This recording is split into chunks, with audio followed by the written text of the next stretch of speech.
तैयार हो जाइए हफ्ते की दमदार शुरुआत के लिए, जहां 12,000 के आसपास पहुंचने के संकेत आ रहे हैं। एसजीएक्स निफ्टी से दुनिया भर के बाजारों से बेहतरीन संकेत और लगातार 7 दिनों की तेजी के बाद के बाजारों से बेहतरीन संकेत और लगातार 7 दिनों की तेजी के बाद क्या बाजार और मजबूती बनाकर 12,000 के पार निकलने, टिकने और बंद होने के लिए तैयार हैं।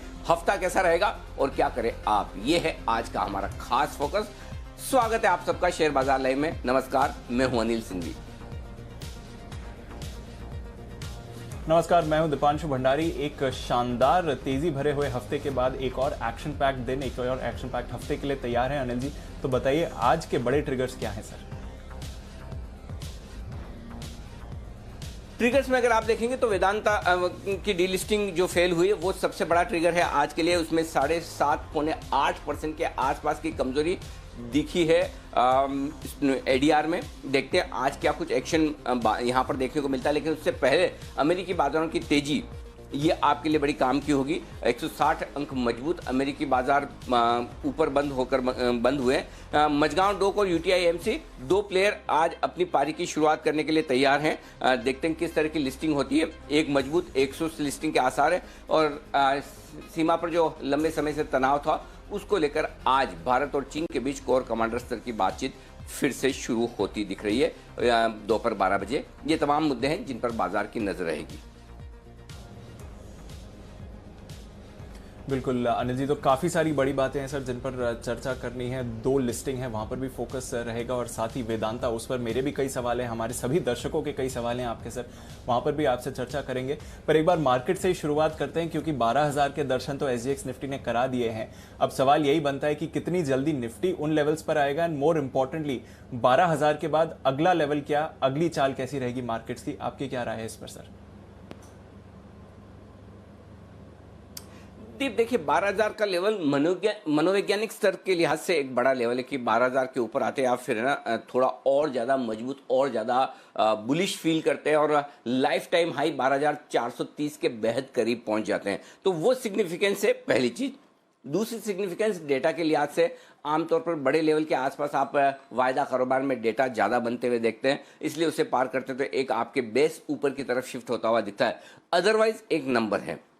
लगातार 5 दिनों से आप देखिए एक बहुत इंटरेस्टिंग चीज बाजार में दिख रही है, वो ये कि हर रोज आप बाजार को, निफ्टी को 100 पॉइंट ऊपर की रेंज में क्लोज होते देखते हैं। मसलन 11,400 पर क्लोज हुआ, उसके बाद 11,503, नेक्स्ट डे 11,662, अगले दिन 11,738, उसके बाद 11,834 और शुक्रवार को 11,914। यानी 4, 5, 6, 7, 8, 9 हर एक दिन आप अगली 100 पॉइंट की रेंज में शिफ्ट होते दिख रहे हैं और क्लोज होते हुए दिख रहे हैं। ये बाजार की ताकत और मजबूती दिखाता है। तो इसमें कोई डाउट नहीं कि ट्रेंड पॉजिटिव है, बाजार मजबूत है और 12,000 के पार निकलने के बाद आपके लिए सबसे बड़ी चीज है कि बेस शिफ्टिंग हो जाती है और तब आपके लिए जो 11,794 का आपने हाई बनाकर करेक्शन दिया था 10,800 तक, 10,790 तक 1,000 पॉइंट का, और उसे पार करने तो अब दीप सबसे बड़ी चीज है कि जैसे हम 12,000 पार करके टिकते हैं और अगर आज 12,000 के ऊपर बंद होने में कामयाब रहते हैं तो आपके लिए जो बेस है वो 11,800 के आसपास शिफ्ट हो जाता है। तो तेजी के मार्केट का मजा ही वो है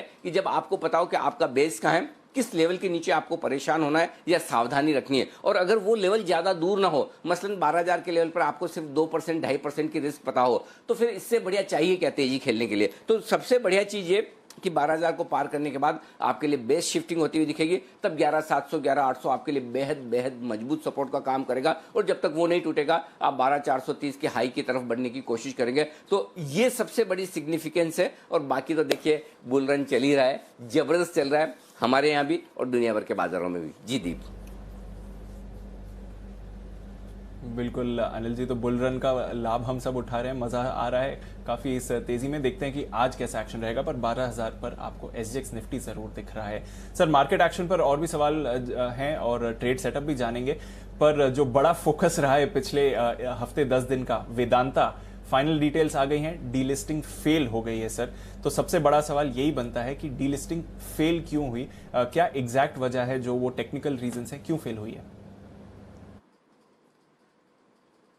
देखिए, आप कहने के लिए कह सकते हैं कि टेक्निकल ग्लिचेस की वजह से फेल हुई, और हो सकता है अगर शायद एक्सचेंजेज या सेबी चाहती तो एक दिन का एक्सटेंशन देकर उसे कोशिश भी कर सकती, लेकिन मेरा ये मानना है कि अगर एक दिन का एक्सटेंशन मिल भी जाता तो शायद संभावना कम है। उसकी वजह बताता हूँ। टेक्निकल ग्लिचेस जिसकी वजह से बिड्स नहीं गई, लेकिन उसके बावजूद आपको 3:30 बजे तक सफिशिएंट टाइम मिला और एक बिड डालने में बहुत ज़्यादा वक्त नहीं लगता है। हाँ, अगर यही आप ये कहें कि बिड डालने के लिए जो आखिरी टाइम है उस टाइम तक आप नहीं भर पा रहे हो, मेरे ख्याल से थोड़ा समय का शायद एक्सटेंशन भी दिया था। अगर ये समझिए 3:30 बजे बिड बंद होनी है और 2:30 से 3:30 बजे या 2 बजे के बाद से बंद हो जाए, और कई लोग लास्ट मोमेंट के लिए रखते हैं, तब तो समझ में आता है। लेकिन अगर दिन के दौरान बंद हुई है और उसके बाद वापस से चल गई, तो ऐसा कोई कारण जो एक्सचेंजेस ने या सेबी ने सोचा है, मेरे ख्याल से वो ठीक है कि फिर उसके बाद शायद जरूरत नहीं थी। दूसरी बात यह कि कन्फर्म और अनकन्फर्म बिड्स को लेकर काफ़ी कन्फ्यूजन है। काफ़ी लोग ये कह भी रहते कि शुक्रवार को सभी चैनल्स ने, इंक्लूडिंग हमारे चैनल को लेकर के सबने कहा था कि डीलिस्टिंग ऑफर पूरा हो गया। जी हाँ, पूरा हो गया था, और उस वक्त बीएसई की साइट पर ये सारे आंकड़े आए भी थे। देखिए, डीलिस्टिंग ऑफर में होता ये कि दो तरह से बिड्स जाती है, एक कंफर्म बिड्स जाती है, दूसरी अनकन्फर्म बिड्स जाती है। अनकन्फर्म बिड्स सिर्फ और सिर्फ इंस्टीट्यूशनल इन्वेस्टर्स की होती है, फंड्स की होती है। वो अपनी बिड पंच करते हैं और उनका कस्टोडियन कंफर्मेशन देता है। तो जब तक कस्टोडियन की कंफर्मेशन ना आए तब तक वो बिड कंफर्म नहीं मानी जाती। अब कस्टोडियन में, और अगर जिस इंस्टीट्यूशन ने बिड प्लेस किए, मसलन फॉर एग्जांपल एलआईसी की मान लें कि एलआईसी ने बिड प्लेस किए 320 रुपए में 5 करोड़ शेयर की किसी पर्टिकुलर स्कीम को। अब वो बिड कस्टोडियन के पास जाती है, कस्टोडियन ने देखा डेटा एकदम सेम है, नंबर सेम है, सब कुछ है, यस किया, बिड कंफर्म। अगर किसी वजह से मिसमैच है तो वो बिड अनकन्फर्म रह जाएगी। ऐसी सिचुएशन में लास्ट डे, आपको याद होगा मैंने पहले भी कहा था कि लास्ट डे आप बिड्स कैंसिल नहीं कर सकते, रिवाइज नहीं कर सकते, ये आपको गुरुवार तक का ही था। तो अब ऐसी सिचुएशन में अगर किसी इंस्टीट्यूशन की बिड कंफर्म नहीं हो रही तो वो क्या करेंगे, वो दूसरी नई बिड डाल सकते हैं। और इसीलिए अनकन्फर्म बिड्स कई बार हमें लगता है कि ये आने वाली है, लेकिन वो आती नहीं। ये चीज़ें हैं जो आप सिस्टम को समझते समझते इवोल्व होते हैं। हमने भी ये सिस्टम देखा कि अनकन्फर्म बिड्स को कैसे देखना चाहिए। ओवरऑल 134 करोड़ का जादुई आंकड़ा एक बार स्क्रीन पर दिखा, सबको लगा ऑफर सक्सेसफुल हो रहा है, लेकिन अनकन्फर्म और कन्फर्म बिड्स का फर्क ये वीकेंड पे मैंने समझने की कोशिश की, और इससे समझ में आया कि जब तक बिड एकदम कन्फर्म कस्टोडियन की तरफ से ना हो जाए तब तक वो बिड डबल दूसरी बार भी आ सकती है। और ऐसे में अगर कोई बिड दूसरी बार आ सकती है तो पहली वाली जो अनकन्फर्म बिड है वो अपने आप खारिज मानी जाती है। इसीलिए 125 करोड़ या 120 करोड़ के आसपास जो भी है वहां पर आंकड़ा आकर अटक गया। तो ओवरऑल ठीक है। अब जो इन्वेस्टर्स हैं या जो फंड्स हैं जिन्होंने बिड नहीं किया, जिन्हें लगता है कि शायद 87 रुपये 40 पैसे की जो फ्लोर प्राइस थी वो बहुत ही कम थी, या फिर मार्केट का जो अंदाजा था कि 150 या 160 रुपये के आसपास वेदांता डीलिस्ट करवाएगा, काउंटर ऑफर देगा, शायद वो भी लोगों को कम लगी।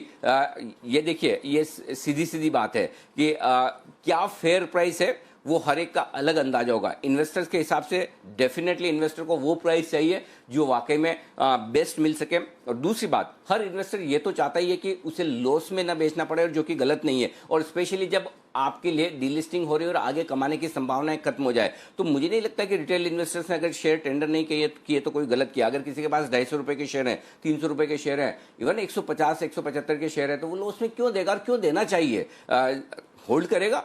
सिमिलरली एलआईसी ने मेरे ख्याल से वही स्टैंड लिया कि अगर हमारी कॉस्टिंग 225 रुपए और 225 रुपए के ऊपर जो भी हमें अपना ब्याज लगाना है, कॉस्ट ऑफ कैरी लगाना है, और उसके बाद हमें 320 रुपए के आसपास की कॉस्ट लगती है, तो बिल्कुल सही लगती है। तो हर इन्वेस्टर को हक है अपने हिसाब से प्राइस तय करने का, और इस मामले में इन्वेस्टर्स ने दिखाया कि उनके हिसाब से डीलिस्टिंग ऑफर की प्राइस कहीं ज्यादा होनी चाहिए, और इसीलिए ये डीलिस्टिंग ऑफर फेल हुआ है। दीप जी।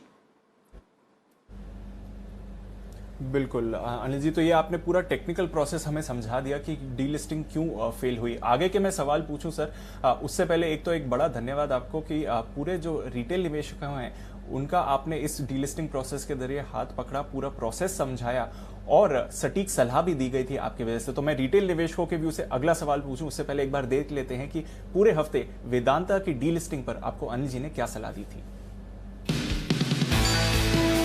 अगर आप मुझे पूछेंगे, ये मैं अपने दिल की बात बता रहा हूँ, इसके पीछे लॉजिक और कैलकुलेशन नहीं है। ओके। मुझे ऐसा नहीं, मुझे लगता है कि बहुत मुश्किल है डीलिस्ट। अगर आपके पास वायदा कारोबार में पोजीशन है, आपको निकल जाना चाहिए। अगर ये शेयर आज नहीं बिकते हैं तो ये डिलीवरी में कन्वर्ट नहीं होंगे, डिलीवरी में कन्वर्ट नहीं होंगे तो ये आपके ओपन ऑफर में नहीं जा पाएंगे। अगर नहीं गए तो मार भी सबसे ज्यादा ये एफएनओ वालों को ही पड़ेगी। एक एक लॉट में आपको नानी याद आ जाएगी। तो इसलिए मेरा ये मानना है कि आप उतना ही शेयर खरीदें जितनी आपकी डिलीवरी लेने की ताकत है। जी। अगर ओपन ऑफर फेल हुआ तो सबसे ज़्यादा मार एफएनओ में जिनकी तेजी की पोजीशन है उनकी पड़ेगी। पर्सनली ये समझना है कि डीलिस्टिंग ऑफर अगर गिरेगा तो प्राइसिंग की वजह से गिरेगा। एलआईसी ने 320 रुपए की बिड डालकर ये सबको चौंका दिया है। ये किसी की भी एक्सपेक्टेशन के बियॉन्ड है कि एलआईसी जैसा बड़ा इन्वेस्टर वाकई में इतनी बड़ी प्राइस पर, इतने बड़े डिफरेंस पर बिड डाल सकता है। उनकी बिड की प्राइस से ये लगता है कि वो बहुत इंटरेस्टेड नहीं है कि ऑफर सक्सेसफुल हो।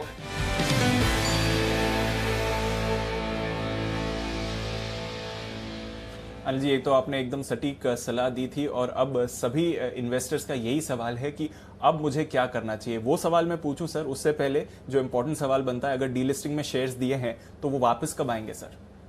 जी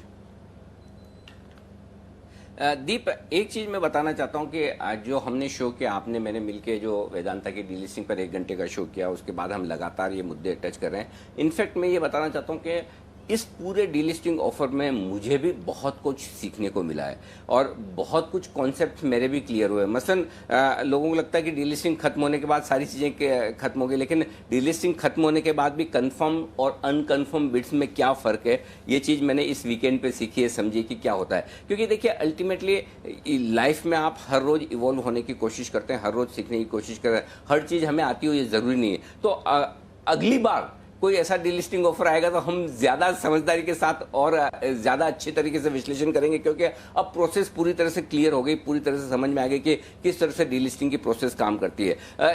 ये वैसे ही वाला मामला है कि जैसे अगर आपको हाई कोर्ट, सुप्रीम कोर्ट में जाना हो, भले आपने लॉ पढ़ रखा हो, लेकिन आपको एक वकील की, अच्छे वकील की जरूरत होती है। ठीक उसी तरह से भले आपने पढ़ रखा हो कि डीलिस्टिंग के ये नियम, कायदे, कानून है सेबी वाले, लेकिन उसके बावजूद आपको एक अच्छे मर्चेंट बैंकर की या एक गाइड करने वाले की जरूरत होती है, जिससे कि आप है ना सारे ये रूल्स रेगुलेशन की नीटी ग्रिटी को समझ सके। तो बड़ा मजा आया, कम से कम कुछ नहीं, सीखने को बहुत मिला पिछले हफ्ते, और इस लिहाज से बड़ा फ्रूटफुल रहा। तो अब पॉइंट यही है कि जो शेयर वापस आने वाली बात है, 10 दिन के भीतर भीतर शेयर वापस आते हैं, ये नियम है सेबी का। लेकिन जो मैंने बात की है कंपनी के एडवाइजर से, उन्होंने ऑलरेडी इस वीकेंड पे इंस्ट्रक्शन दे दिए हैं एक डिपॉजिटरी को कि शेयर तुरंत प्रभाव से वापस ट्रांसफर कर दिए जाए। ऐसी सिचुएशन में संभावना ये है कि आज या कल ये आपके लिए जो है ये शेयर वापस आपके अकाउंट में आ सकते हैं। हो सकता है आज क्रेडिट हो जाए, हो सकता है कल तक क्रेडिट हो जाए। तो शेयर आपके जो टेंडर किए हैं वो आज या कल में आने की पूरी संभावना है। तो आज और कल आप अपना अकाउंट देख लें, 99% चांसेस ये है। अब किसी के कोई दिक्कत हो जाए तो एक अलग बात है, बट इन जनरल शेयर लोगों को आज या कल ही मिल जाएंगे, ये आप निश्चिंत रहें। और उसके बाद आप अपना डिसीजन ले सकते हैं। कोई ऐसे इन्वेस्टर्स हैं जो बड़ी रिस्क लेकर ये समझना चाहता है कि मैं तो अगर आज बेचूंगा और बुधवार को डिलीवरी लगा लूंगा, तो वो आप अपनी रिस्क पर करें। और अगर आपका ब्रोकर बिना शेयर आपके डीमैट अकाउंट में होने के बावजूद करने दे तो, बट अगर करना चाहें तो आप कर सकते हैं। लेकिन किसी भी वजह से, टेक्निकल इश्यूज से अगर आपके शेयर नहीं ट्रांसफर हुए तो वो ऑक्शन होने का खतरा रहेगा। बट निश्चिंत रहें कि आज या कल में आपके शेयर ट्रांसफर होकर आपके डीमेट अकाउंट में आ जाएंगे, 10 दिन नहीं लगेंगे, ये आप निश्चिंत रह सकते हैं। जी दीप।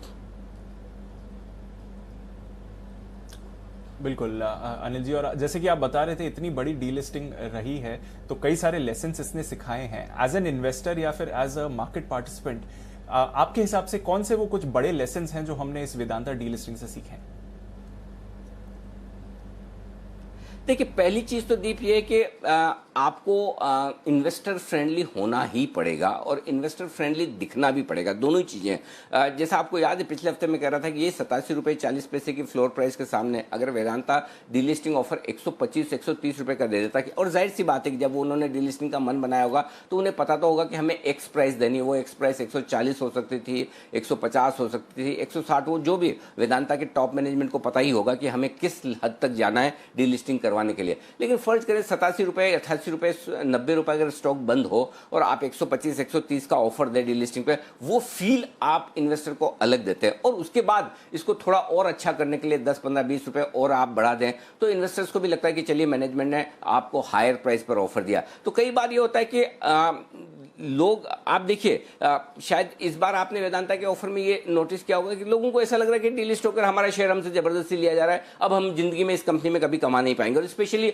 जो लोग लॉस में बैठे हैं, जो 150 प्लस की प्राइस पर लेकर बैठे हैं, 140 के आसपास तक की हाई प्राइस बने, अगर किसी के पास 140 प्लस की प्राइस का है तो उसके लिए तो जिंदगी में वापस कैपिटल आने का कोई चांस ही नहीं, एक बार डीलिस्टिंग में दे दिया, खत्म बात। तो ऐसे में वो जो फीलिंग है इन्वेस्टर्स की, वो कई सारे मैनेजमेंट्स को ध्यान में रखने की जरूरत है। दूसरी बात ये कि जब आप डीलिस्टिंग करने जा रहे हैं तो सिर्फ और सिर्फ विदेशी कंपनियों के प्रमोटर्स के लिए नहीं है कि आप डीलिस्टिंग करने जाने तो आपको हायर प्राइस के ऑफर देने पड़ेंगे, ये हिंदुस्तानी कंपनियों के लिए भी है। देखिए, डीलिस्टिंग की भी एक प्रीमियम होती है, एक कीमत होती है। आप शेयर होल्डर्स को आप अपने बिजनेस से बाहर कर रहे हैं, इवेंचुअली चाहे तो आप रह सकते हैं, वो एक अलग बात है, बट एक्चुअली आप चाहते हैं कि वापस से प्राइवेट हेल्ड कंपनी हो जाए, तो ऐसे में आपको उन्हें प्रीमियम देनी ही पड़ेगी और अच्छी खासी देनी पड़ेगी, ये निश्चिंत है। और अगर इस केस में तो आप माने कि वेदांता के promoter Vedanta PLC already MNC company एक तरह से मान सकते हैं, लंदन बेस्ड कंपनी है, तो फिर क्यों नहीं इन्वेस्टर एक्सपेक्ट करे कि हमें एक अच्छी प्रीमियम मिले।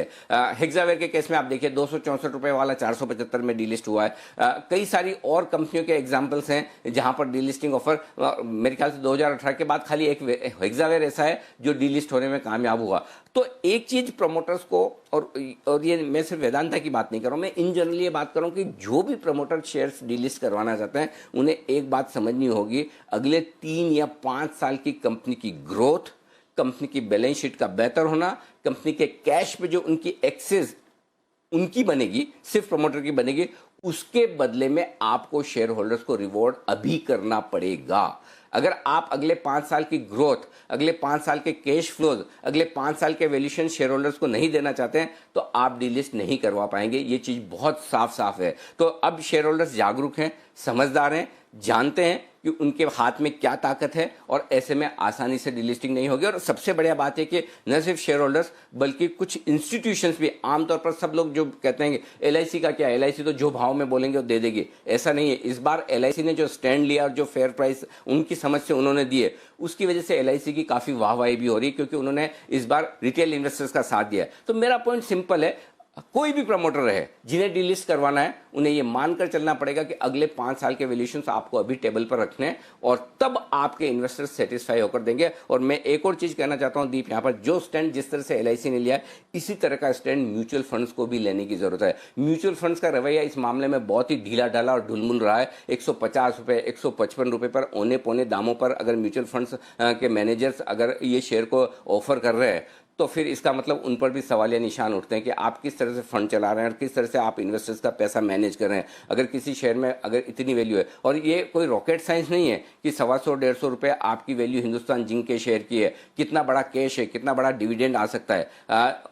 आप सिर्फ खाली डेट देखकर ये कहेंगे कि नहीं ये कंपनी खराब है या ये अच्छी नहीं है, तो फिर आपने इसमें पैसा लगाया ही क्यों पहले? और अगर आपने पैसा लगाया तो उसका फेयर वैल्यू निकालिए। तो इस बार म्यूचुअल फंड्स वालों ने बड़ी गलती की है और ये सबक म्यूचुअल फंड इंडस्ट्री को लेना चाहिए कि डीलिस्टिंग के समय उन्हें किस तरह से अपने शेयर को टेंडर करना चाहिए, किस प्राइस पर टेंडर करना चाहिए, ये एलआईसी से सीखे। बिल्कुल अनिल जी, तो एलआईसी ने एक राह जरूर दिखाई है इस बार और शेयर धारकों का नॉलेज भी आपने बढ़ाई है सर, और ये जो एक ओपिनियन बनाया है कि डीलिस्टिंग पर क्या अप्रोच होनी चाहिए, उसके लिए भी आपका एक अहम रोल रहा है सर। तो अब सबसे बड़ा सवाल यही बनता है, आज डर है कि शेयर प्राइस को क्या हो सकता है, उस पर आपकी क्या राय है? और जो इन्वेस्टर्स हैं या जिनकी पोजीशन है वेदांता में या जिन्होंने डीलिस्टिंग में भी दिए थे, उन्हें अब क्या करना चाहिए, उनके लिए आपकी क्या सलाह है? देखिए दीप, पहले 1-2 दिन तो इस स्टॉक को सेटल होने दीजिए, कोई एडवेंचर मत करिए, न खरीदने का न बेचने का। अब बेचने के लिए सपोज आपके पास शेयर है, हमने तो 137-38 पे कहा भी कि बहुत रिस्की और लॉन्ग पोजीशन तो आप निकल जाएं, स्पेशली एफएनओ में तो निकल ही जाना चाहिए क्योंकि सबसे ज्यादा रिस्की वहीं पर एक लॉट में आपके बड़े पैसे लग जाएंगे। आज पूरी संभावना है कि निचले सर्किट के आसपास खुले। अब यहाँ पर 2 चीजें हैं, शॉर्ट टर्म में सप्लाई प्रेशर उन लोगों का है जिन्होंने डीलिस्टिंग ऑफर के लिहाज से कैश या फ्यूचर्स में खरीदारी कर रखी थी, उन्हें बेचकर निकलना है। अब दूसरी तरफ कुछ लॉन्ग टर्म इन्वेस्टर्स ये सोचकर भी खरीदेंगे कि अगर कंपनी की वैल्यू वाकई में 150 रुपए नहीं 300 रुपए है तो फिर क्यों ना खरीदा जाए। और दूसरा ये कि आगे पीछे हिंदुस्तान जिंक और वेदांता का आपको डिविडेंड आते हुए मिलेगा। तो लॉन्ग टर्म और शॉर्ट टर्म इन्वेस्टर के बीच की लड़ाई है। शॉर्ट टर्म इन्वेस्टर निकलने की कोशिश करेंगे, लॉन्ग टर्म इन्वेस्टर्स फिर से एंट्री करने की कोशिश करेंगे। मेरा ये समझना है कि हो सकता है 90-95 रुपए के आसपास इवेंचुअली अगले कुछ दिनों में ये स्टॉक पहुंच जाए, भले ही आज ना पहुंचे, अगले 1-2 दिनों में जहां से डीलिस्टिंग ऑफर की शुरुआत हुई थी 90 रुपए के आसपास, वहां पहुंच जाए, वहां सेटल होने की कोशिश करें। खरीदने की जल्दबाजी ना करें, आपको मौके मिलेंगे। और बेचने में भी अगर आप बहुत नीचे खुले, हो सकता है 10% के निचले सर्किट पर ही खुले और उसके बाद आप बेचने की भी हड़बड़ी ना करें। आपके लिए सिंपल ये है कि वेट एंड वॉच, अगले 1-2 दिनों तक आप देख लें कि क्या हो रहा है, क्या नहीं हो रहा है। और अगर किसी को लगता है कि 140 रुपए वाला स्टॉक 90-95-100 रुपए हो गया और मुझे खरीदना है, तो फिर मेरी राय ये होगी कि इससे बढ़िया बेहतर ये है आप हिंदुस्तान जिंक खरीदें, जहां पर डिविडेंड पहले आएगा, जहां पर बैलेंस शीट मजबूत है, जो इस ग्रुप की कैश काउ है, सबसे ज्यादा कमाई हिंदुस्तान जिंक में हो रही। तो अगर आपको खरीदना ही है और अगर आज वेदांता की डीलिस्टिंग ऑफर के दम पर हिंदुस्तान जिंक जोर से गिरता है, तो खरीदारी के मौके हिंदुस्तान जिंक में, वेदांता से आप हिंदुस्तान जिंक में शिफ्ट हो सकते हैं। वो आप कर सकते हैं कि इधर बेचकर स्विच कर ले। लेकिन मेरा ये समझना है कि अगले 2 दिन शांति से स्टॉक को सेटल होने दें। कहीं स्टॉक भाग के नहीं चले जाने वाला है। ऐसा नहीं कि अगर आज आपने नहीं बेचा तो वापस बेचने का मौका नहीं मिलेगा, और अगर आज आपने नहीं खरीदा तो वापस कभी खरीदने का मौका नहीं मिलेगा। इसलिए बिल्कुल भी मतलब वो शूरवीर बनने की कोशिश न करें। बाजार को डिसाइड कर लेने दें कि वेदांता का क्या सही लेवल होना चाहिए, कहाँ ट्रेड करना चाहिए। आराम से सबको एंट्री एग्जिट के मौके मिलेंगे। पहले जो समझदार लोग हैं, जिन्हें पूरी खबर है, जिन्हें पूरा पता है कि क्या होने वाला है, क्या नहीं होने वाला, कहाँ पर स्टॉक जाना है, उन्हें कर लेने दें। आपके लिए बाकी सारे स्टॉक्स हैं लिस्टेड, जहां पर फोकस करें।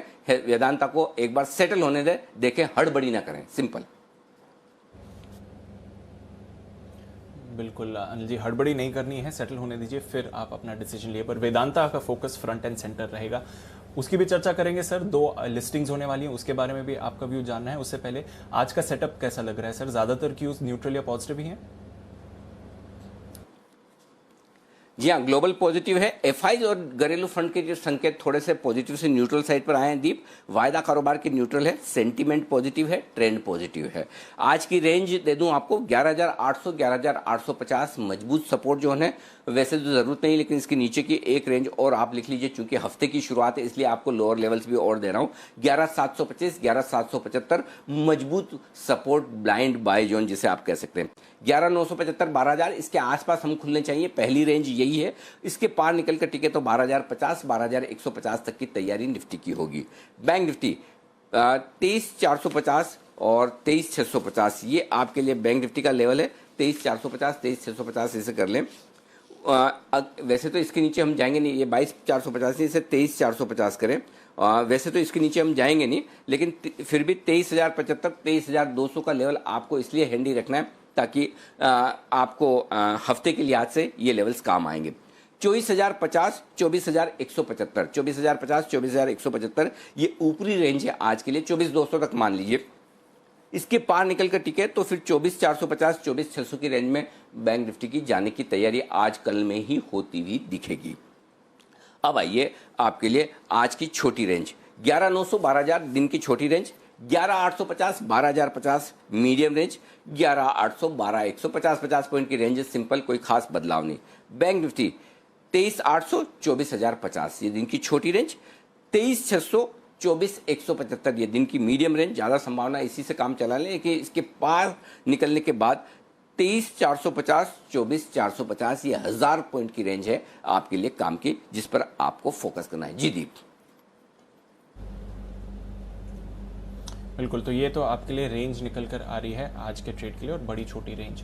एफआईज की पोजीशनिंग कैसी दिख रही है सर? पीसीआर क्या संकेत दे रहा है?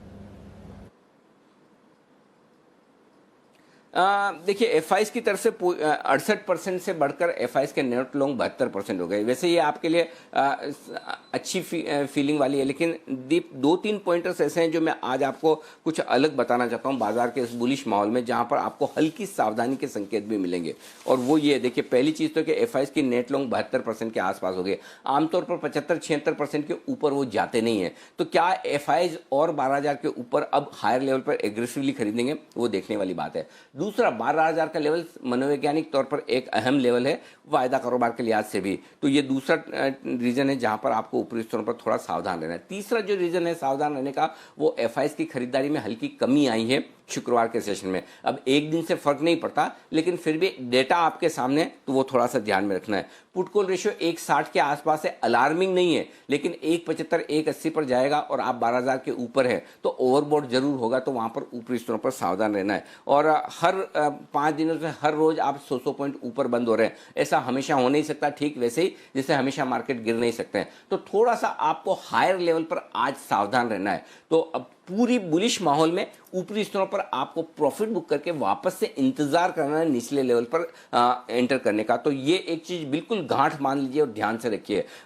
एक्सट्रीम बुलिश माहौल में आपको आज प्रॉफिट बुकिंग भी ऊपर में करनी है, फिर से नीचे में एंट्री करने का मौका मिलेगा और वो छोड़ना नहीं है। आइए, अगर आपकी तेजी की पोजीशन है तो स्टॉप लॉस रखिए 11,790 का इंट्राडे बेसिस पर। 12,000 पार कर ले तो आप स्टॉप लॉस को खींचकर ऊपर ले आए 11,800 पर, माफ कीजिएगा 11,900 पर ले आए अगर 12,000 पार कर ले तो। और क्लोजिंग बेसिस पर फिलहाल आपका स्टॉप लॉस 11,725 का रहेगा, ये ध्यान रखिए। बैंक निफ्टी आपका स्टॉप लॉस 23,600 का होगा इंट्राडे बेसिस पर। क्लोजिंग बेसिस पर 23,450 का स्टॉप लॉस आप रख सकते हैं अगर आपकी लॉन्ग पोजीशन है तो। शॉर्ट पोजीशन 12,000 सिंपल, एक ही स्टॉप लॉस रखिए। 12,000 के पार निकल कर टिक गए फिर छोड़ दीजिए, फिर जिद मत करिए, शॉर्ट है काट के खत्म करिए, और बंद हो तो फिर तो पक्का ही काट लेना है। बैंक निफ्टी पे 24,000 रखिए ये स्टॉप लॉस, अगर इसके पार निकल कर टिकता है। वैसे बहुत आप अड़ियल हैं और फिर भी अभी और चांस लेना चाहते तो आखिरी चांस आपका 24,200 है। 24,200 के बाद फिर किसी को पूछेगा मत, शॉर्ट काट ही लीजिएगा। ये आपके लिए लेवल्स हो गए दीप, स्टॉप लॉस के लिहाज से। जी दीप। जी अनिल जी, नई पोजीशंस के लिए क्या सलाह दे रहे हैं सर? देखिए, नई पोजीशन बनाने के लिए निफ्टी में करें खरीदारी 11,790 अभी आपका स्टॉप लॉस होना चाहिए। 11,975 12,000 इस रेंज में हम कहीं खुलेंगे, उसके बाद 12,050 12,100 तक के टारगेट के लिए खरीदारी करनी है। बेचना है निफ्टी 12,100 12,150 की रेंज में। 12,200 का आपका स्टॉप लॉस होगा, 12,050 12,000 और 11,950 तक के टारगेट के लिए करनी है बिकवाली। नई पोजीशन बैंक निफ्टी में बनाइए 23,600 के स्टॉप लॉस के साथ, और उसके बाद हम स्टॉप लॉस एक बार 24,000 पार हुआ तो 23,800 पर ले आएंगे। फिलहाल 24,050 24,175 24,300 और 24,450 तक के टारगेट के लिए आपको करनी है खरीदारी। बैंक निफ्टी में एक चीज बताना चाहता हूं दीप, 24,500 24,400 से 24,600 की रेंज में कहीं न कहीं बैंक निफ्टी एक बार टॉप बनाएगा और वहां से करेक्शन देगा, तो उस रेंज में आपको खरीदारी नहीं करनी है, प्रॉफिट बुकिंग करनी है। और आप बड़े एग्रेसिव ट्रेडर हैं तो शॉर्ट भी करिए, और शॉर्ट करने के लिए 24,450 24,600 की रेंज बहुत ही परफेक्ट है, जहां पर आपको एक शॉर्ट का मौका लेना चाहिए, जरूर लेना चाहिए। जैसा कि आपको याद है 24,000 के आसपास भी आपको परसों कहा था कि शॉर्ट कीजिए, एक बार नीचे में आपको मौका मिला भी गुरुवार को। तो आपको बीच बीच में मौके मिलेंगे, लेकिन आपको स्ट्रिक्ट स्टॉप लॉस के साथ शॉर्ट करना है और वो होगा आपका 24,650 का, सिर्फ 50 पॉइंट ऊपर का। 24,300 200 और 24,100 ये 3 टारगेट होंगे आपके लिए नीचे के लिए, जो आपको रखने हैं ध्यान में। जी दीप। बिल्कुल अनिल जी, तो ये तो है आपके लिए पोजीशंस बनाने की सलाह। 5 स्टॉक्स आज वायदा कारोबार के बैन में हैं। JSPL की फ्रेश एंट्री हुई है, वेदांता, आइडिया, BHEL और अदानी एंटरप्राइजेस ऑलरेडी बैन में बने हुए हैं। सर, जो डेटा है FIDI एक्शन भी आपने न्यूट्रल रखा है और वायदा कारोबार के संकेत भी आज न्यूट्रल रखे हैं, क्या समझना चाहिए इनसे? 39 करोड़ की बिकवाली की है कैश में एफआईज ने, लेकिन साथ ही 1,039 करोड़ की बिकवाली स्टॉक्स में भी। तो स्टॉक्स में नेट 1100 करोड़ की बिकवाली है, इंडेक्स में 740 करोड़ के आसपास की खरीदारी है, तो इसलिए डेटा न्यूट्रल है। घरेलू फंड ने सिर्फ 127 करोड़ की खरीदारी की, आंकड़ा छोटा है, बड़े दिनों बाद छोटा ही सही, लेकिन एफआईज की तरफ से हल्का सा नेगेटिव आंकड़ा आया है। और वायदा कारोबार में जो इंडेक्स में है वो शॉर्ट कवरिंग ज़्यादा की है, लॉन्ग पोजीशन कम बनाई है। और ऑप्शन में जो खरीदारी का आंकड़ा आपको 200 करोड़ का दिख रहा है, उसमें ज़्यादा खरीदारी एफआईज की तरफ से ऑप्शन में जो हुई है दीप, वो पुट ऑप्शन में हुई है। अब आइए वायदा कारोबार के आंकड़े। पहली चीज़ तो 72% एफआईज के नेट लॉन्ग इंडेक्स में हो चुके, तो अब थोड़ा आपको ऊपर में सावधान रहना है। दूसरा है कि प्रीमियम बढ़कर आई है, 2 पॉइंट के डिस्काउंट से निफ्टी 15 पॉइंट के प्रीमियम पर है, 6 पॉइंट के डिस्काउंट से बैंक निफ्टी 56 पॉइंट के प्रीमियम पर। तो आज प्रीमियम थोड़ी सी घटती हुई दिखेगी आपको। 11,900 आज इमीडिएटली मार्केट के लिए सपोर्ट लेवल के तौर पर रहेगा, क्योंकि 11,900 के कॉल पर 18 लाख शेयर हैं और आज 11,900 के पार खुलकर जब आप टिकेंगे तो ये कॉल शॉर्ट पर जो कॉल राइटर्स हैं वो थोड़े बैकफुट पर रहेंगे, लेकिन असली एक्शन 12,000 के पार निकल के टिकने पर रहेगा। 12,000 12,025 की रेंज को पार किया तो निफ्टी में करीबन दीप 47 लाख शेयर ऐसे हैं जो शॉर्ट होंगे कॉल राइटर्स। ये कॉल राइटर्स बाजार को सपोर्ट देंगे, 11,900 का सपोर्ट बन जाएगा और तब 12,050 12,100 की तरफ निफ्टी बढ़ने की कोशिश करेगा। तो 12,000 के लेवल पर आपको फोकस रखना है।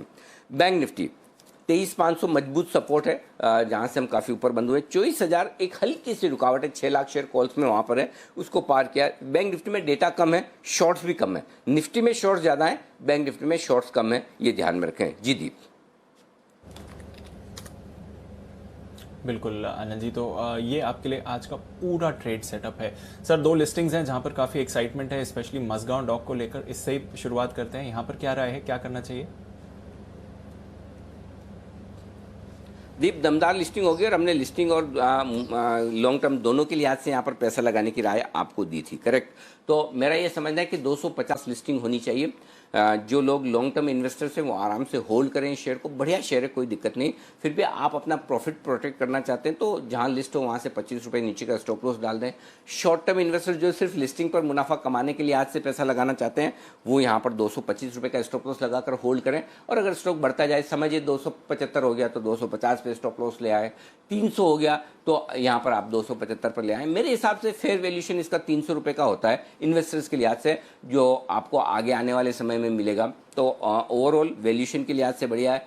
0 डेट कंपनी है, 7% से ज़्यादा का डिविडेंड यील्ड है, ऑर्डर बुक 7-8 सालों की बहुत ही मजबूत है। कोई वजह नहीं कि ये स्टॉक आपके पोर्टफोलियो में ना हो, और वैल्यूएशंस भी आकर्षक है। तो मेरे ख्याल से पोर्टफोलियो में रखने लायक स्टॉक है। जिन लोगों को अलॉटमेंट मिला वो सौभाग्यशाली है, और स्पेशली जब 100 रुपये 125 रुपये ऊपर लिस्टिंग हो जाए तो आपके लिए कंफर्ट बन जाता है, करेक्ट। फिर आप आराम से होल्ड भी करें तो कोई दिक्कत वाली बात है नहीं। तो पॉइंट यही है कि आप आराम से इसको होल्ड करें। और जिन लोगों ने सिर्फ शॉर्ट टर्म पे लिस्टिंग के लिहाज से लगाया है, 300 रुपये के आसपास हो तो प्रॉफिट बुक कर ले, या फिर आप स्टॉप लॉस को ट्रेल करते चले। नहीं तो 225, एक बार अभी मैं उम्मीद कर रहा हूँ 250 के आसपास लिस्ट होगा, तो अभी आप 225 रुपये का स्टॉप लॉस लगाकर आप होल्ड करें। उसके नीचे जाए तो आप प्रॉफिट बुक कर लें, तब भी आपके लिए करीबन 125 रुपये का प्रॉफिट तो तब भी बन रहा होगा, जो कि किसी भी लिहाज से बुरा नहीं है। तो आप अपना प्रॉफिट प्रोटेक्ट कर सकते हैं। शॉर्ट टर्म इन्वेस्टर सिर्फ लिस्टिंग के लिहाज से लगा रहे हैं, तो जो लॉन्ग टर्म है उनको कोई चिंता की बात नहीं। जी दीप।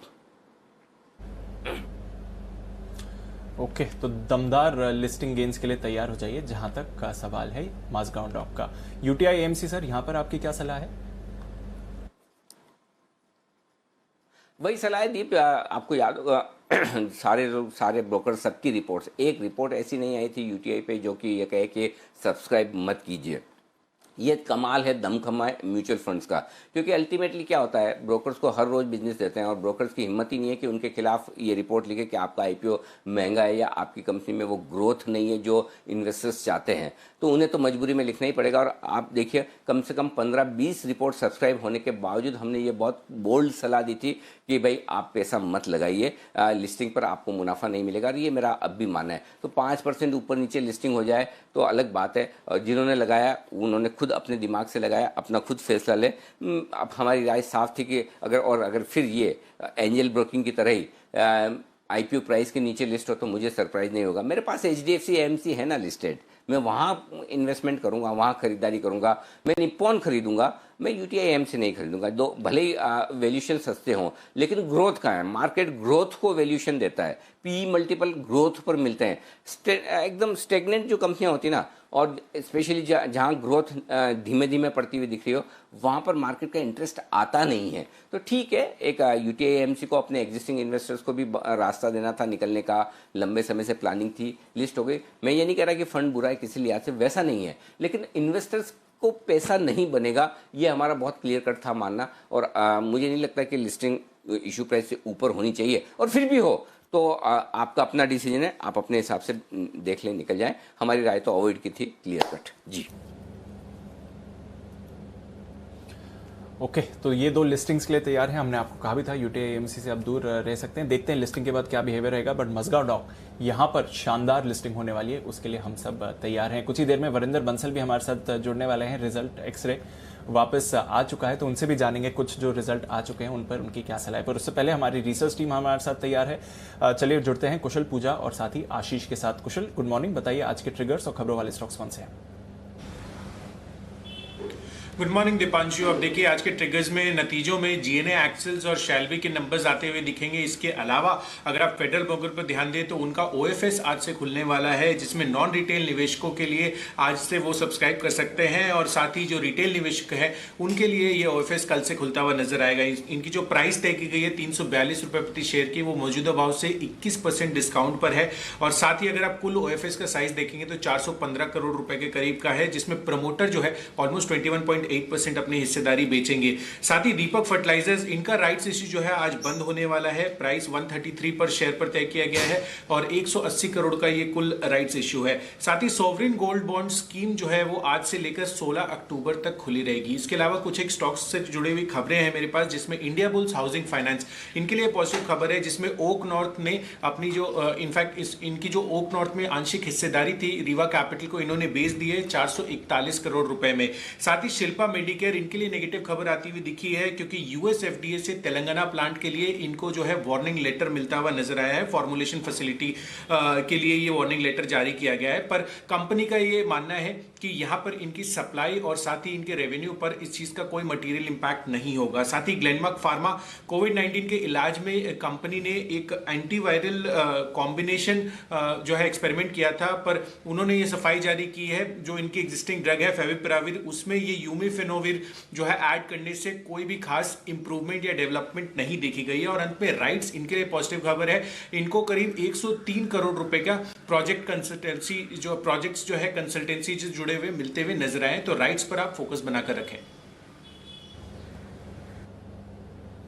बिल्कुल, तो कई सारे स्टॉक्स हैं, आइए कुछ और स्टॉक्स हैं जो पूजा के पास हैं। Good morning Pooja. Good morning Deepanshu. Premier exclusive आज फोकस में रहेगा। तेलंगाना की कंपनी से कंपनी को करीब 82 करोड़ का ऑर्डर मिला है, तो यहाँ नजर रखिए। कर्नाटका बैंक कंपनी ने सिंटेक्स इंडस्ट्री को दिया गया 108 करोड़ का जो लोन था वो फ्रॉड घोषित कर दिया है आरबीआई के पास। ओएनजीसी पर भी नजर रखिए। कंपनी की एजीएम हुई थी जिसमें कि कुछ अपडेट आए हैं और बयान में कंपनी के चेयरमैन का कहना है कि कंपनी ने सिंटेक्स नए गैस प्रोडक्शन में रिफॉर्म की वजह से प्राइस रियलाइजेशन में सुधार होगा और एमआरपीएल के साथ विलय को लेकर उन्होंने कहा है कि जून 2021 तक ये पूरा होने का अनुमान है प्रक्रिया का। भारतीय एयरटेल पर भी नजर रखिए। एफटीटीएच यानी कि फाइबर टू द होम जो सर्विसेज है उसमें एक बड़ा विस्तार करने की योजना है और माना जा रहा है कि अगले 12 से 18 महीनों में करीब 1000 से ज्यादा शहरों में सर्विस देगी कंपनी। कुछ ब्लॉक डील्स भी हुए, फंड एक्शन भी हुए हैं। मैग्मा फिनकॉर्प पर अगर नजर रखें तो गोल्डमैन सैक्स की तरफ से बिकवाली हुई है। करीब 53 लाख शेयर्स की बिकवाली 33 रुपए प्रति शेयर पर देखने को मिली। मजेस्को में यूनिफाई वेल्थ मैनेजमेंट ने 2 लाख शेयर्स खरीदे हैं। 878 रुपए प्रति शेयर के भाव पर ये खरीदारी हुई है। और आलूवालिया कॉन्ट्रैक्ट में एफडीएस मॉरिशस की तरफ से बिकवाली हुई है। करीब 5 लाख शेयर्स की बिकवाली देखी गई है 233 रुपए प्रति शेयर के भाव पर। ओके, तो कई सारे स्टॉक्स हैं जहां पर आपको नजर रखनी चाहिए। आइए देख लेते हैं आज ब्रोकरेजेस का क्या कहना है एफआईआर में।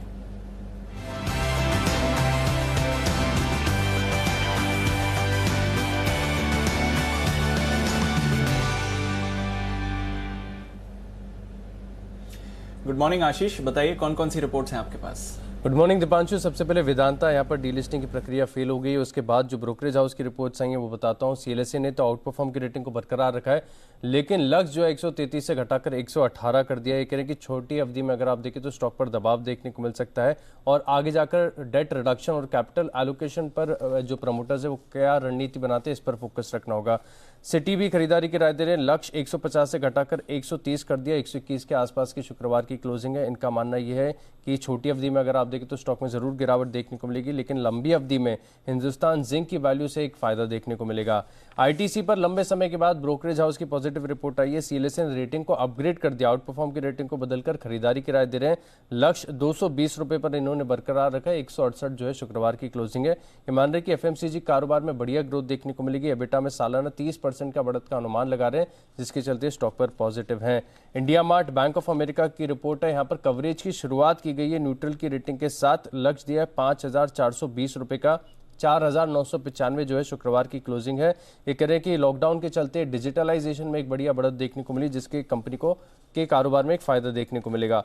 टाटा स्टील मॉर्गन स्टैनली की रिपोर्ट है, ओवरवेट की रेटिंग को बरकरार रखा है, 565 रुपये के लक्ष्य के लिए कह रहे हैं कि भारतीय बाजार में अगर आप देखें तो कीमतें और वॉल्यूम्स दोनों में एक बढ़िया इजाफा देखने को मिला है। डॉक्टर लाल पातलाब नोमिरा की रिपोर्ट है, रेटिंग को अपग्रेड कर अभी न्यूट्रल की रेटिंग दे रहे हैं। लक्ष्य 1585 से बढ़ाकर 2155 कर दिया है।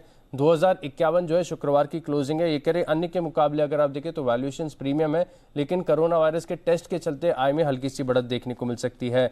आखिरी रिपोर्ट है मदरसन सुमी पर, ब्रोकरेज हाउस सीएलएसए की रिपोर्ट है, आउट परफॉर्म की रेटिंग को बरकरार रखा है। लक्ष्य 120 से बढ़ाकर 130 कर दिया है। 120 के आसपास की जो है शुक्रवार की क्लोजिंग है। ये कह रहे हैं कि लंबी अवधि के लिए अगर आप देखें तो कंपनी कंसिस्टेंट डिविडेंड प्ले है, जिसके चलते स्टॉक पर बुलिश है।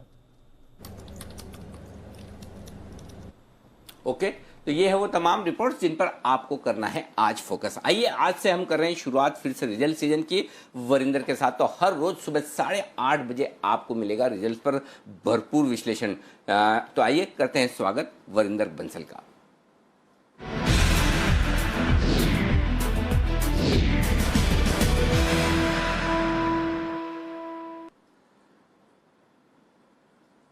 नतीजों का पूरा विश्लेषण, और न सिर्फ नतीजों तक सीमित बल्कि उनके आंकड़ों पर, बैलेंस शीट पर और पुराने नतीजों से इन नतीजों का कनेक्शन और आगे के लिए पूरी राह, ये बताने के लिए तैयार है वरिंदर बंसल। और आज चूंकि रिजल्ट सीजन की शुरुआत है तो सिर्फ 2 ही कंपनियां हैं, लेकिन वरिंदर शुरुआत कीजिए, कौन सी कंपनियां आज आपने अपने एक्सरे में चुनी है?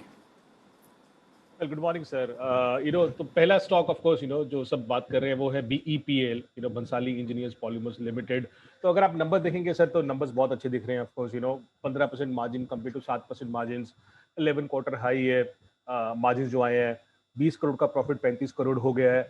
बट इसमें कुछ चीजें हैं सर जो मेरे ख्याल में बैलेंस शीट में ना कुछ लोग देख नहीं रहे हैं, वो बहुत जरूरी है देखना। First of all sir valuation wise it is not cheap. 1600 crore का मार्केट कैप है। अभी भी स्टॉक कुछ 25 टाइम पे ट्रेड कर रहा है, तो सस्ता स्टॉक नहीं है। स्टॉक ऑलरेडी 4 गुना हो चुका है 52 क्लोज से। फ्राइडे को भी 10% ऊपर था, तो वो एक ध्यान रखिए। इंपॉर्टेंट क्या है सर, इसका सेल्स 310 करोड़ का था। अगर आप बैलेंस शीट में देखेंगे तो इसका ट्रेड रिसीवेबल 170 करोड़ का है, जो 154 करोड़ से बढ़ गया है। सितंबर और मार्च का नंबर जो दिया है उन्होंने। सो ट्रेड रिसीवेबल्स ऊपर जा रहे हैं इस कंपनी में। इंपॉर्टेंट क्या था कि इसका इन्वेंट्री कम हो गया सर, 208 करोड़ का 93 करोड़ इन्वेंट्री हो गया था। इंपॉर्टेंट क्वेश्चन क्या है मेरे ख्याल में जो मैनेजमेंट से पूछना चाहिए कि इसमें जो नंबर्स दिखाए हैं इसमें ट्रेडिंग इनकम कितना है, बिकॉज इस हिसाब से जो इन्वेंट्री जितना कम हुआ है ये दिख रहा है कि इसमें ट्रेडिंग इनकम ज्यादा आया है इस बार, और उसी का पुश आया है। इंपॉर्टेंट क्या है सर कि अगर आप कैश फ्लो देखोगे ना तो इसका net cash flow from operation सितंबर में नेगेटिव हो गया 8 करोड़, जो 88 करोड़ पॉजिटिव था। सो हालांकि नंबर आपको ऑन द फेस अच्छे दिख रहे होंगे, पर थोड़ा सा नंबर में और गहरा देख लीजिए। दूसरा अच्छा नंबर जो आया था सर और कंसिस्टेंटली अच्छा कर रहा है वो है GTPL हैथवे। क्वार्टर 1 बहुत अच्छा था, और इंपॉर्टेंट क्या है कि क्वार्टर 2 भी अच्छा जा रहा है। अगेन मैं वैल्यूएशंस बहुत नजदीक से देखता हूँ, तो ये कंपनी कुछ नॉट टाइम पे ट्रेड कर रहा है। इस बार इसका एबिटा 130 करोड़ का आया कंपेयर टू 120 करोड़। मार्जिन 22.5% के थे कंपेयर टू 19%। अच्छा क्या था सर कि इसका जो ब्रॉडबैंड बिजनेस है वो बहुत अच्छा कर रहा है। आप देखिए जो आरपूज हैं ब्रॉडबैंड बिजनेस के वो 430 रुपए हो गए हैं कंपेयर टू 415 रुपए YOY। और आप एक्टिव सब्सक्राइबर्स देखिए जो ब्रॉडबैंड बिजनेस में हैं, इस बार 5.35 लाख 5,35,000 हो गए हैं कंपेयर टू 3.5 लाख जो एक साल पहले थे।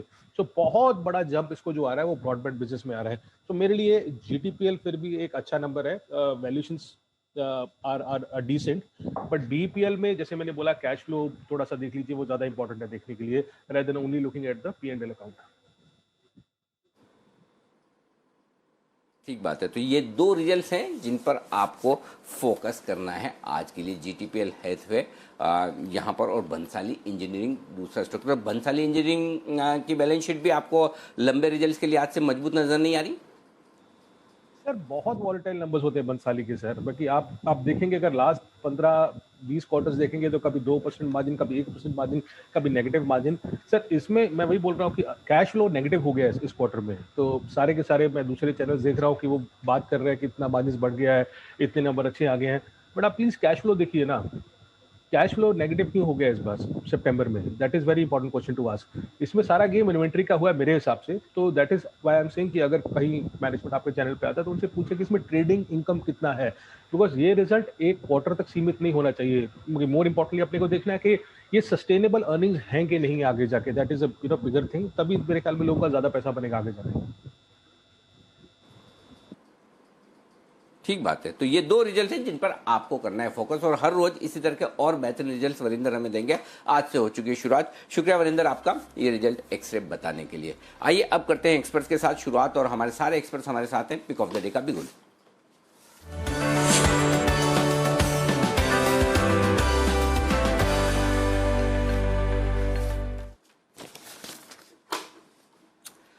बंसल जी गुड मॉर्निंग, बताएं सर आपका pick of the day. Good morning Anil ji. Anil ji मेरा तो पिक ऑफ द डे है पीवीआर। काफी समय बाद इस स्टॉक में खरीदारी की राय दे रहा हूँ। ट्रेडिंग का नजरिया है, छोटा सा स्टॉप लॉस है 1245, 1245 का एक स्टॉप लॉस लगाएं, और 1302 1302 के टारगेट के लिए पीवीआर को खरीदने की राय है। ओके, पीवीआर खरीदें। कुणाल जी सुप्रभात, आप क्या खरीदेंगे? अनिल जी सुप्रभात आपको, दीपांशु को भी सुप्रभात। अनिल जी मैं भी खरीदूंगा, लेकिन खरीदूंगा अनिल जी आपका जो खुद आपका अधिकार क्षेत्र है, यानी कि बैंक निफ्टी में मेरी खरीदारी की राय है। तो अनिल जी मुझे लगता है कि बैंक निफ्टी में शुक्रवार को एक बड़ा ब्रेकआउट हुआ, और जो 23,200 के लेवल्स थे उससे तो काफी ऊपर बंदी आई। तो मुझे लगता है कि 25,000 की ओर बैंक निफ्टी अग्रसर है, तो यहां पर बाय करके चलना चाहिए। मुझे लगता है 23,400 पर एक स्टॉप लॉस रखा जाए, तो मुझे लगता है अनिल जी यहाँ पर 24,700 24,700 के टारगेट के लिए पोजिशनल बेसिस पर बैंक निफ्टी की खरीदारी कराएं। क्या बात है। तो बैंक निफ्टी पर खरीदारी करने की राय है, और आप मेरे अधिकार क्षेत्र में घुस रहे हैं, और आपको पूरा अधिकार है कि यहाँ पर अधिकार क्षेत्र में घुसकर आप खरीदारी की राय दें, क्योंकि हम ऑलरेडी शुक्रवार को यहाँ पर ऑप्शंस खरीदने की राय दे ही चुके हैं। 23,800 वाला को ऑप्शन, तो 23,400 का स्टॉप लॉस खरीदें, और 24,700 तक के टारगेट के लिए करें खरीदारी। Okay perfect. वागले साहब गुड मॉर्निंग सर, बताएं। Anil ji good morning, Deepanshu good morning. मैं खरीदूंगा हैवेल्स, 707 का बंद है, 696 का मेरा स्टॉप लॉस होगा, और 732 तक के टारगेट्स में देख रहा हूं। 2 से 3% की मूव आनी चाहिए आज और कल में। ओके, हेवल्स में खरीदारी करने की राय वागले साहब की तरफ से। सुमित जी गुड मॉर्निंग, बताएं सर आपका क्या इरादा है? Good morning Anil ji, good morning.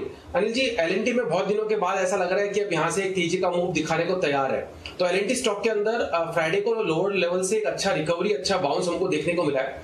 Recent के जो हाई लगे हैं 915, वो अभी एक इमीडिएट हर्डल है, वो ब्रेक होते ही स्टॉक के अंदर मोमेंटम बढ़ना चालू होगा। तो जिस तरह की कैंडल फॉर्म हुई है, जिस तरह का वॉल्यूम के साथ एक्शन देखने को मिला है, उसको देखते हुए लगता है कि एलएनटी यहाँ से एक अच्छा अपसाइड मूव दिखाने को तैयार है, जिसमें ऊपर में 930 रुपए से लेकर 940 रुपए तक का अपसाइड मूव देखने को मिल सकता है। और स्टॉक का जो नीचे में सपोर्ट है 885 890 के आसपास है, तो 890 के स्टॉप लॉस से एलएनटी में खरीदारी करके चलने का सलाह रहेगा 930 से 940 के टारगेट्स के लिए। ओके, 930 940 के टारगेट के लिए करें खरीदारी आप एलएनटी में। ये है राय सुमित जी की तरफ से। विश्वेश जी गुड मॉर्निंग, बताएं सर आपका pick of the day. Good morning sir, good morning Deepanshu.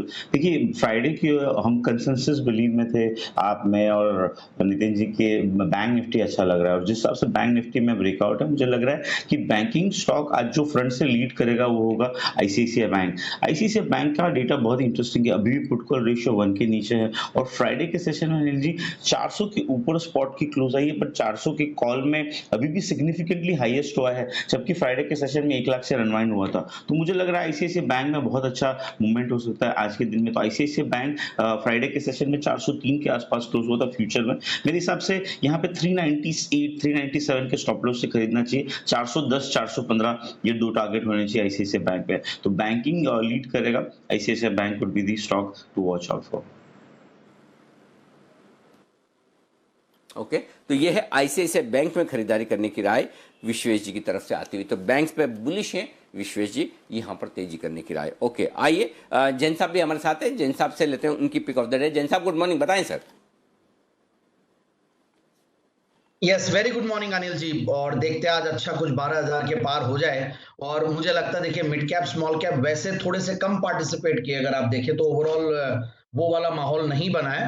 अब मुझे लगता है कि अब स्टॉक्स भी पार्टिसिपेट और करेंगे। और बैंक निफ्टी जैसे कुणाल जी ने कहा और आपका फेवरेट, और वहां पे जबरदस्त एक्शन रहना चाहिए। Bank should be the flavour of the day. और एक्सिस बैंक, बीओबी यहाँ पे ध्यान दे। आईसीआईसीआई बैंक मैंने फ्राइडे के शाम को जो बाजार अगले हफ्ते शो होता है उसमें ही मैंने इंट्राडे पिक के तौर पे दिया है। और जीआईसी हाउसिंग फाइनेंस, हालांकि मैं लॉन्ग टर्म के पिक के तौर पे नहीं देता, बट इस स्टॉक को मैं जब ये स्टॉक एक अच्छे लेवल पे आ जाता है तो वहां पे एक शॉर्ट टर्म गेन्स के लिए जीआईसी हाउसिंग को जरूर से देते हैं। तो जीआईसी हाउसिंग को बिल्कुल देखें। और जेके लक्ष्मी सीमेंट, जो कि one of my favourite cement sectors है, तो उनमें से एक स्टॉक है जेके लक्ष्मी, जो कि एक अच्छे लेवल पे अभी भी है। तो ये सारे स्टॉक्स पे ध्यान दिया जा सकता है। ओके, तो ये हैं आपके लिए कुछ बढ़िया स्टॉक्स जहां पर आपको नज़र रखनी है। सीमेंट स्टॉक्स तो जैसे आपको पसंद ही हैं। जीआईसी हाउसिंग में भी हमने काफ़ी सारा एक्शन देखा है, तो यहाँ पर आप एक्शन का इंतज़ार ज़रूर करिए। कुछ और स्टॉक्स जहां पर आपको एक्शन दिखेगा, वागले साहब, India bulls housing finance action में रहा है और यहां पर इन्होंने ओक नॉर्थ में हिस्सेदारी बेची है। 440 करोड़ रुपए वहां से जटाए हैं और पिछला महीना काफी एक्टिव रहा। बढ़िया फंड रेजिंग करी है कंपनी ने। चार्ट स्ट्रक्चर क्या बता रहा है जहां तक इंडिया बुल्स का सवाल है? दीपांशु, पिछले एक 5-7-8 दिन से एक संभलते हुए दिख रहा है। एक बेस बना रहा है, 147 148 का लो बना है, वहां से घुमा है, अभी 155 है। अगर ये 147 होल्ड करता है, मुझे लगता है ये 160, ये 147 160 की रेंज है, 160 के पार निकलेगा तो मुझे लगता है इसका व्यू पॉजिटिव हो जाएगा। फिर मैं 180 185 तक की बात करूंगा। तो तब तक मैं साइडवेज टू पॉजिटिव, हल्का सा पॉजिटिव मानता हूँ। मुझे नहीं लगता ये 145 ब्रेक करेगा। ओके, 145 नहीं ब्रेक करेगा। नजर रखिए। हाई बीटा फाइनेंशियल्स एक बार फिर से आपको एक्शन में दिख सकते हैं। देखते हैं यहाँ पर कैसा असर रहेगा। कुणाल जी, शिल्पा मेडिकेयर, यहाँ पर कोई राय? यहाँ पर इनके जो तेलंगाना प्लांट है वहां पर यूएसएफडीए से वार्निंग लेटर मिला है। फॉर्मुलेशंस का प्लांट है, पर कंपनी का कहना है कि इससे सप्लाईज या फिर आय पर ज्यादा असर नहीं पड़ने वाला है। शिल्पा मेडिकेयर का चार्ट स्ट्रक्चर कैसा है सर? देखिए, एक शॉर्ट टर्म में करेक्शन जरूर देखने को मिल सकता है दीपांशु। मुझे लगता है कि जो बड़ा सपोर्ट है वो 500 के आसपास है और 544 के आसपास बंदी आई है। तो मुझे लगता है कि यहाँ पर आपको 5-7% की गिरावट बिल्कुल स्टॉक में संभव है। लेकिन 500 मुझे नहीं लगता कि टूटेगा आसानी से, और वो काफी इंपॉर्टेंट सपोर्ट है। ओवरऑल चार्ट बहुत अच्छा है, तो कोई दिक्कत नहीं है। निचले स्तरों पर मेरी खरीदारी की राय रहेगी। ओके, निचले स्तरों पर खरीदारी की राय रहेगी। नजर रखिए शिल्पा मेडिकेयर आज किस तरह का इस स्टॉक पर खबर का इम्पैक्ट होता है। हालांकि कंपनी का कहना है कि ज्यादा कुछ प्रभाव नहीं पड़ना चाहिए। और भी स्टॉक्स अगर हम देखें जहां पर बढ़िया एक्शन हो रहा है, मजेस्को यहाँ पर लगातार तेजी बनी है। बायबैक का जो उन्होंने प्राइस अनाउंस किया है उसके ऊपर स्टॉक ट्रेड कर रहा है और हमने देखा कि बल्क डील भी हुई थी पिछले हफ्ते इस काउंटर में। 871 के भाव पर 2 लाख से ज्यादा की बल्क डील हुई है मजेस्को में। बंसल जी, मजेस्को का चार्ट स्ट्रक्चर क्या बता रहे हैं सर? और तेजी दिख सकती है यहाँ पर? बिल्कुल दीपांशु, देखिए इस स्टॉक को खरीद के चलना चाहिए। एक बात तो यह है कि मैजिस्को जो है अपनी बायबैक दाम से ऊपर चल रहा है और इसका कारण है कंपनी ने जो मैजिस्को यूएस को बेचा 3072 करोड़ में मैजिस्को यूएस को बेचा और उसमें से बायबैक अनाउंस करा है 845 रुपीज पे बायबैक अनाउंस करा है 77.4 लाख शेयर्स का। तो इस बायबैक में 3072 में से निकलते हैं 778 करोड़ और इसमें से निकलने के बाद 2992 करोड़ बचते हैं। और ये पैसा जो है बायबैक के बाद जो पैसा बचा हुआ है ये जाएगा डिविडेंड में। एक बिग फैट डिविडेंड आएगा शेयर होल्डर्स को बाय जनवरी 21 तक एक बिग फैट डिविडेंड आएगा। और उसके बाद मैजिस्को के अंदर एक और ट्रिगर है, इसके पास 1.25 लाख स्क्वायर फीट नवी मुंबई में लैंड बैंक है जिसको इन्होंने बेचना है। अभी वैल्यूएशन नहीं हुआ है, बट एक चीज बड़ी क्लियर है पब्लिक डोमेन में कि ये लैंड बैंक भी बिकेगा तो इसका भी पैसा शेयर होल्डर में बटेगा। तो काफी बड़ी अपसाइड री रेटिंग का कैंडिडेट लगता है। मैजिस्को में किसी भी करेक्शन में 840 845 के भाव मिलते हैं तो खरीदारी की राय है। तो ये है आपके लिए मैजिस्को में खरीदारी करने की राय। इस 840-45 के आसपास आए तो और ऐड कीजिए।